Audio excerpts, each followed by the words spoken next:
Grosse baisse du Bitcoin. Est-ce qu'on a bottom ou pas? Hier, il y a eu énormément d'acheteurs qui se sont positionnés. On va faire une analyse aujourd'hui pour voir exactement s'il est intéressant d'acheter du Bitcoin sur ces prix ou est-ce au contraire, est-ce que c'est peut-être un piège? On va regarder l'analyse technique et on va regarder également le positionnement des dealers. On va essayer de comprendre un petit peu ce qui est en train de se passer. Donc, clairement, on a eu une grosse baisse sur le Bitcoin qui a démarré ici.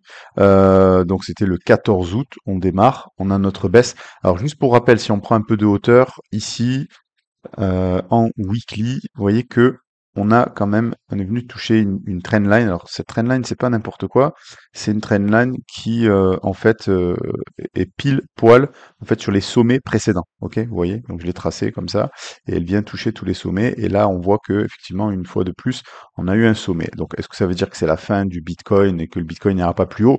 Je ne pense pas. C'est pas ce que je veux dire. Par contre, là, on a eu une baisse et l'idée c'est de se dire est-ce que finalement cette baisse est terminée et c'est le moment d'acheter et de se positionner ou est-ce au contraire est-ce qu'on fait attention? Donc c'est pour ça que je redescends d'unité de temps et que je vais mettre en 4 heures et que je regarde un petit peu ce qui s'est passé. D'accord? Donc en 4 heures, on a eu effectivement une belle baisse. Pour l'instant, on peut remarquer que le marché, bah, il est toujours baissier puisqu'on fait des hauts de plus en plus bas. D'accord? Donc vous pouvez le voir que à chaque fois, voilà. Donc pour l'instant, ici on est venu, on a fait une petite mèche hier. Là, on est sur le cash, donc on était à 112 398, d'accord? Et l'idée, c'est de se dire, est-ce que finalement, c'est le meilleur endroit pour acheter? Est-ce que c'est ici qu'on va bottom? Ben pour ça, ce que je vous propose, c'est qu'on aille regarder euh, d'autres d'autres analyses, en fait. On va essayer de regarder un petit peu ce qui se passe différemment. Alors, tiens, je vous mets ça ici. On va enlever la petite publicité. Donc là, on a un truc important à regarder. On est sur Coin Analyse. On voit un ratio long short. En fait, on voit en daily qu'on a un ratio presque de 2, c'est-à-dire qu'il y a 66% de gens positionnés à l'achat. Donc quand je dis des gens, c'est beaucoup de particuliers aussi malheureusement. Et on voit que dans toutes les unités de temps, en fait, que vous soyez en 5 minutes, 30 minutes, 1 heure, 4 heures, peu importe, il y a vraiment énormément de gens positionnés à l'achat. Donc du coup, on pourrait se dire, bah, c'est assez positif parce que du coup, s'il y a beaucoup de gens à l'achat, le marché devrait remonter. Donc ça, c'est dans une idée relativement simpliste qui nous ferait dire que tiens, on pourrait potentiellement remonter à partir de là vu qu'on a beaucoup de d'acheteurs. Donc après, on va essayer de regarder d'autres éléments parce qu'on peut pas se fier uniquement à ça. Et je vous propose qu'on aille regarder directement l'open interest. Là, ce qu'on peut s'apercevoir sur l'open interest, c'est que on commence légèrement, vous voyez, à avoir un petit peu un open interest qui remonte, d'accord? Mais on voit clairement que c'est pas ouf au niveau du prix, d'accord? Et ça, malheureusement, ça nous informe qu'il y a une petite pression vendeuse qui se met en place. Et c'est pas très sexy pour la suite des éléments que je vais vous montrer derrière. Mais pour l'instant, rien de fou en fait. Il n'y a pas réellement, c'est juste léger. Hein, on le voit en fait à partir d'ici. Vous voyez que on a quand même un prix qui baisse avec un OI qui remonte. Donc c'est pas très sexy. Mais cela dit, ça reste euh, absolument pas significatif, donc c'est pas là-dessus qu'on va se qu'on va réellement regarder, mais on va essayer de tout comprendre. On va regarder les liquidations. Ici, on voit que hier on a eu des grosses liquidations short. Tu n'es pas inscrit dans ce nouveau canal Telegram, tu loupes quelque chose, c'est entièrement gratuit. Tous les matins, tu reçois ce genre de synthèse macro qui te permet en fait d'avoir une meilleure vue sur les marchés. Je te mets vraiment l'essentiel, ce qui va te permettre à toi de prendre des trades sur tes marchés préférés.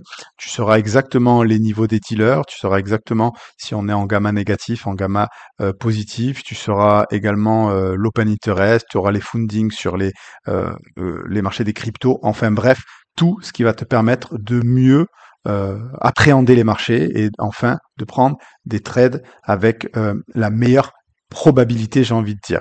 Donc inscris-toi si c'est pas déjà fait. Je te mets le lien en commentaire épinglé et directement en description dans la vidéo. D'accord? Donc très grosse liquidation short, on pourrait s'attendre à un gros pump derrière, ce qui n'est pas réellement le cas. Par contre, on n'a pas eu de liquidation d'acheteurs. Donc c'est c'est pas terrible en fait, parce que ça reste mon sentiment. Je me dis qu'on n'a pas encore assez purgé pour avoir quelque chose de sympa et qui pourrait nous permettre de remonter. Donc on va essayer de pousser l'analyse un petit peu plus loin, mais pour l'instant en tout cas on voit plutôt que c'est les shorts qui se sont fait attraper hier sur sur la baisse.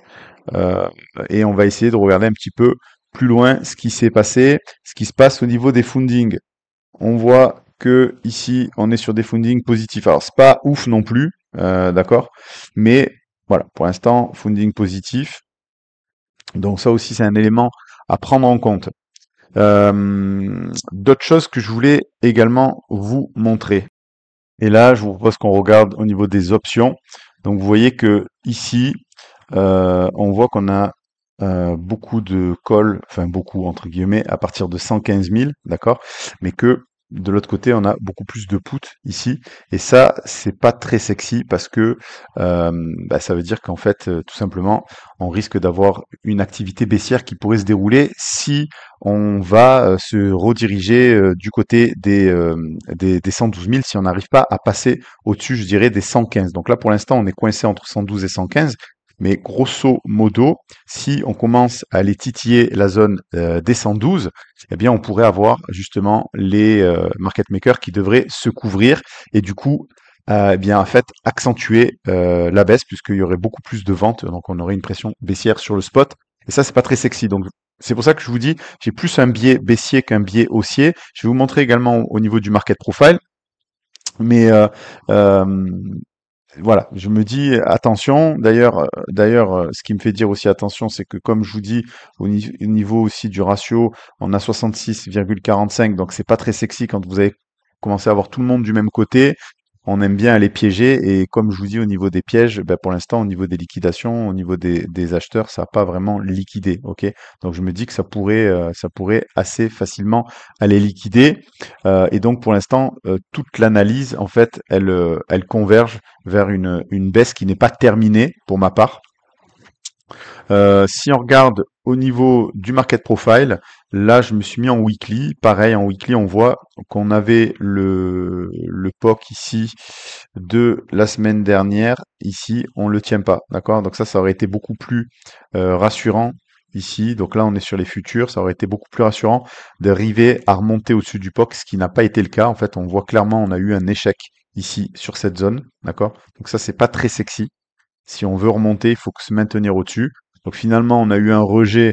Alors le rejet, il est pareil, c'est pas n'importe quoi. C'est parce que ici, vous commencez à avoir beaucoup moins de volume dans cette zone-là. Donc forcément, c'est des prix qui sont moins traités. Donc ça rejette. Il y a des gens qui repayent là-dessus. Et ça correspond, pareil, aux zones qu'on a vues sur les options, en fait, qui sont des zones où ça repaye.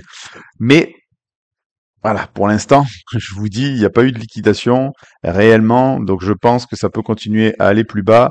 En monthly, c'est la même chose. On voit clairement, on est venu rejeter cette zone.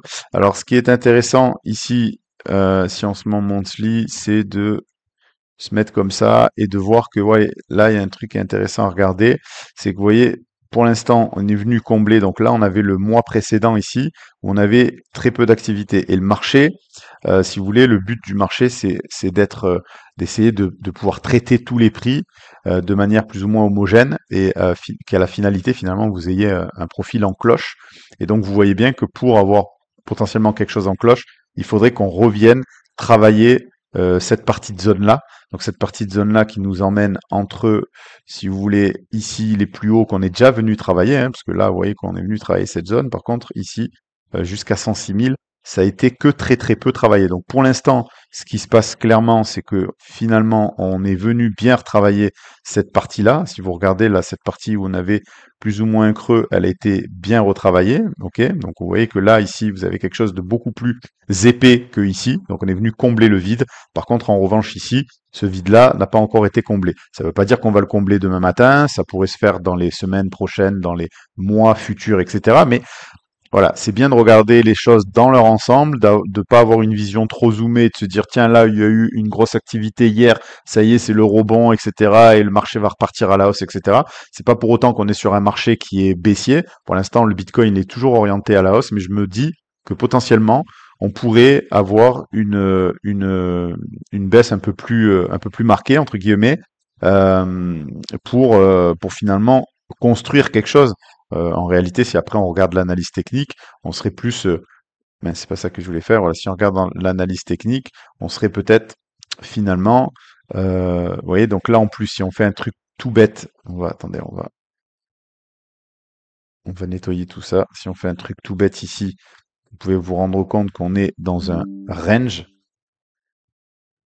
Ok, on va le tracer comme ça. Voilà, ici et ici, le bas du range.